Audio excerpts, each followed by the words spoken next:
أعوذ بالله من الشيطان الرجيم. بسم الله الرحمن الرحيم. السلام عليكم warahmatullahi wabarakatuh. Assalamualaikum.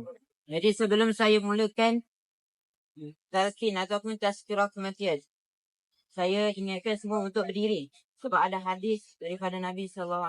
Qala Rasulullah SAW, la tajlisu alal kuburi wa la tusalli fi. Nabi larang kita untuk duduk di keliling kubur. Nabi larang kita. Jadi kalau kita betul-betul sayang Nabi, cinta Nabi, kita ikut apa Nabi kata. Jangan kita duduk. Okay, jadi hari ini kita berdiri dan sama-sama kita dengar. Jadi pada hari ini kita dengar pelbagai kematian yang berlaku. Selama ni kita dengar di telinga kita. Banyaknya kematian yang berlaku. Akan tetapi pada hari ini, Allah tunjukkan sendiri di hadapan mata kita. Allah tunjuk seorang lagi saudara kita, sahabat kita yang telah pun pergi ke Ramadan. Jadi ini semua sebenarnya sebagai peringatan buat kita. Dan inilah benarlah apa yang Allah sebut dalam Quran. Allah sebut dalam surah Al-A'raf ayat 34. A'udzubillahi minasyaitonirrajim wa likulli ummatin ajal. Allah bagi tahu dan setiap umat, setiap orang pasti akan merasai ajal. Saat dia akan terlepas. Fa idza jaa ajaluhum la yastaghfiruna sa'a.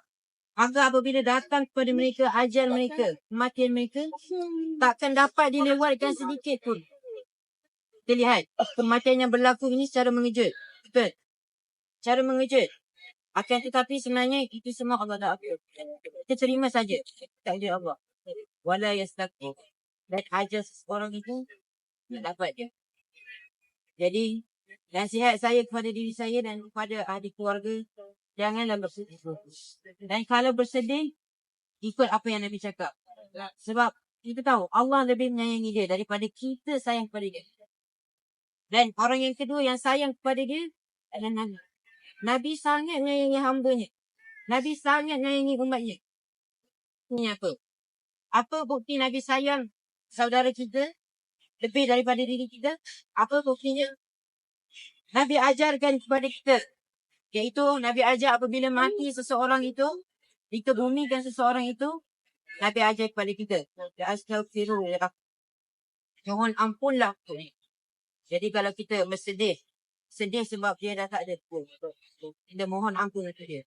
Berdoalah untuk dia. Terutama buat anak-anak dia. Sebab apa? Sebab disebut dalam satu hadis. Apabila mati seseorang kamu, maka hanya akan meninggalkan 3 perkara. Idza mata ahadukum inqata'a amalu illa salat.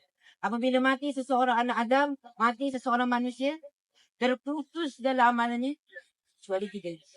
Yang pertama, sedekah jariah, sedekah jariah. Yang kedua, ilmu yang bermanfaat. Yang ketiga, waladun salih yad'u lahu. Doa anak-anak yang soleh yang sentiasa doa kepada dia. Jadi, pada yang penting, dia benar-benar sedih, maka saya dia. Dan kita doakan dia. Sebab apa kita kena doakan dia? Kita doakan dia agar dia dikuatkan keimanan dia. Kerana apa? Kerana dia sekarang ini ingin menjawab soalan-soalan. Dia akan menjawab soalan-soalan daripada Allah. Jadi mana inilah yang paling menakutkan kita. Kita doakan dia supaya hati dia kuat. Iman dia kuat untuk menjawab soalan-soalan. Itulah yang paling penting kalau kita sedih. Okay. Jadi itulah apa yang Allah sebut dalam Al-Quran. Allah bagi tahu kullu nafsin za'iqatul maut. Setiap jiwa, seorang pun daripada kita ni takkan. Kita ni ramai. Takkan seorang pun terlepas daripada kematian. Kullu nafsin za'iqatul maut. Wa innama tuwaffawna ujurakum yawmal qiyamah. Dan sesungguhnya hanyalah disempurnakan amalannya pada hari akhirat. Jadi kepada kita yang masih hidup ni, sama-samalah kita, apa yang kita lihat ni, sama-samalah kita perbanyakkan lagi amal solat kita.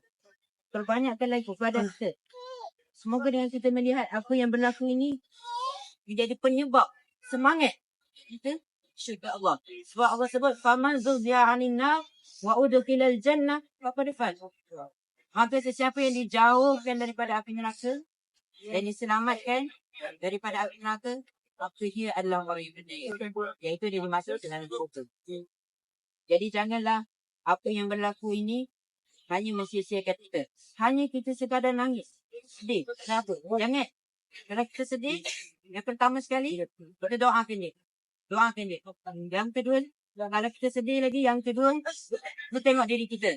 Tugas beliau dah selesai. Tugas arwah Muhammad Ali Khan bin Latif Khan dah selesai dunia ini. Beliau akan menghadapi ujian yang lebih mencabar. Jadi, tugas kita pula. Apa persediaan kita apabila kita berada dalam ni? Bersediakah kita untuk menjawab soalan-soalan itu nanti? Bersediakah kita?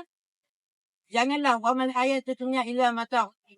Dan janganlah kehidupan kita, janganlah kehidupan dunia. Jadi, saya ingin menyuruh kepada semua. Banyakkan lagi amal soleh. Apabila melihat berlakunya kematian, insafilah diri kita. Jangan kita duk sibuk fikir pasal apa yang nanti jadi kat dia. Tak. Doakan dia. Doakan dia dan dia perbaiki lagi apa kita. Tambahkan lagi. Pasal dia. Sebab apa? Sebab Allah sendiri sebut. Ma'indakum yang fadu wa ma'indallah. Apa yang di sisi kamu tak kekal. Suami yang kamu sayang. Ayah yang kamu sayang. Orang yang paling kamu sayang. Ayah yang kamu sayang semuanya takkan kekal. Tapi yang kekal apa dia? Apa yang kekal? Semua apa yang di sisi Allah. Itu dah yang kekal. Jadi saya doakan inna lillahi ma aqada wa lahu ma a'ta wa kullu syai'in lahu bi ajalin musamma. Wa tasbir wal ta'lasik. Sesungguhnya milik Allah lah apa yang dia berikan dan apa yang dia berikan. Dan setiap apa yang Allah berikan kepada manusia, kepada kita, semuanya ada tempoh. Betul. Semua semuanya ada tempoh kehidupan. Maka faltasbir. Bersabarlah. Kepada sesiapa yang rasanya pujian yang sangat berat bagi dia. Kehilangannya sangat besar. Hadis ni bagi tahu faltasbir. Bersabarlah. Itu dengan cara apa? Wal tahtasib. Harapkanlah ganjaran daripada Allah. Harap. Ubah dari di atas apa yang berlaku. Jangan kita lihat kematian yang berlaku ini hanya sekadar mereka. Okay. Jadi saya ingin doakan Allahumma ighfir lahu warhamhu wa'afu. Ya Allah ampunilah dia. Iaitu Muhammad Ali Khan bin Latif. Rahmatilah dia. Kau maafkanlah.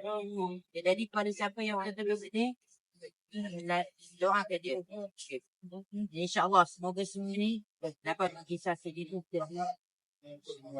Ini saja peringatan ringkas buat hari ini. Dan hari ini mungkin ramai orang pelik. Kenapa berbeza? Biasa orang buat talqin. Sebab ini sunnah Nabi. Sunnah Nabi bila seseorang itu meninggal dunia, kena bagi peringatan. Bagi tak sedih. Okay? Jadi kalau kepada anaknya yang betul-betul sedih, kepada isteri yang betul-betul sedih, kalau sedih, doakan dia. Saya ingatkan isteri. Doakan dia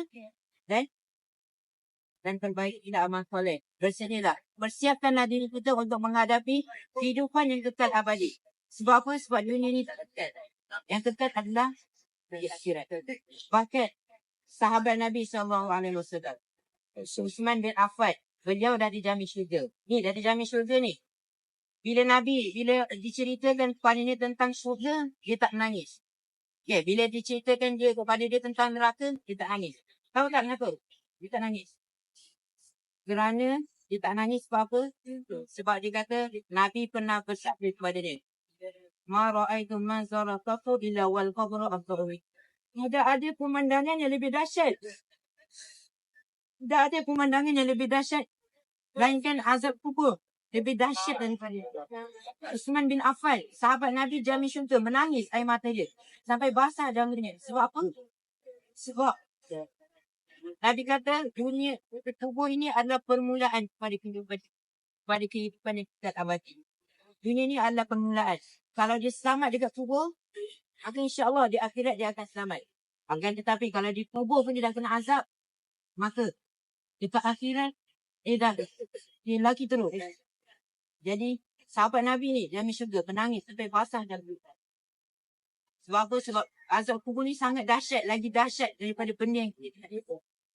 Jadi insyaAllah itu saja daripada saya. Semoga kita semua dapat ambil ibrah atas apa yang berlaku. Dan semoga kita semua dapat persiapkan diri kita untuk menghadapi kehidupan yang kekal abadi, yang akan kekal selamanya. Semoga kita semua mendapat syurga Allah. Dan semoga arwah ini dia angkat buahnya ke syurga Firdaus al-A'la. Sama-sama kita doakan beliau. InsyaAllah aku saja daripada saya. Assalamualaikum. Waalaikumsalam.